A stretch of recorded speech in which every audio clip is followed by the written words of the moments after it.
الفنان والملحن القدير محمد الصادق اللي كان منذ قليل معنا داخل استوديو برنامج يوم جديد، وتناولنا العديد من المحطات والحوار كان لطيف جدا. وصلنا لفقرة الأسرة، ودائما فقرة الأسرة نختار في المواضيع الاجتماعية، سواء على الصعيد الاجتماعي أو النفسي. يكونوا معنا الضيوف يعطونا المعلومات والنصائح من خلال اختيارنا للمواضيع.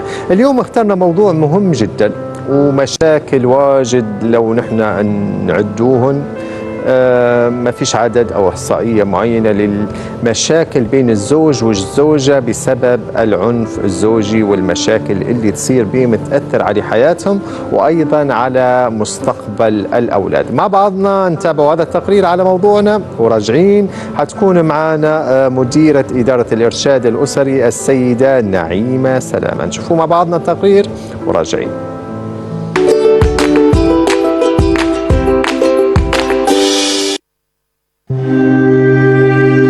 يعد العنف ضد المرأة من أكثر الظواهر السلبية والمؤلمة التي تواجه المجتمعات في جميع أنحاء العالم. العنف يعني استخدام للقوة والتهديد ضد المرأة، سواء كان ذلك بالعنف الجسدي أو العنف النفسي أو العنف اللفظي.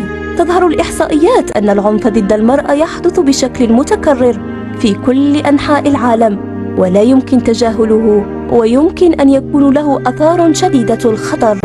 إن العنف ضد المرأة يمكن أن يحدث في أي مكان، سواء كان في البيت أو العمل أو في الشارع أو في الأماكن العامة. يمكن أن يؤدي العنف ضد المرأة إلى عدد من الآثار السلبية في الصحة النفسية والجسدية لدى النساء، بما في ذلك الإصابات الجسدية والاكتئاب والقلق والإصابة بالأمراض المزمنة وضعف الثقة بالنفس وغيرها من الآثار النفسية والاجتماعية.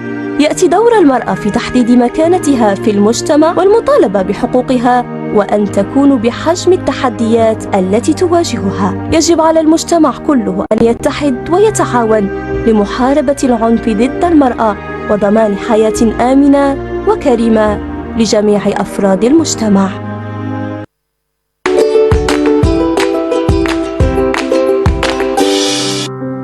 تابعنا هذا التقرير على موضوع مهم جدا يحتاج منا لحوار وجواب من الأخصائية ومديرة إدارة الإرشاد الأسري السيدة نعيمة سلامة على موضوع العنف الزوجي والمشاكل اللي تكون بين الزوج والزوجة، ومرات تنتهي من خلال هذه المشكلة لموضوع الطلاق، وأيضا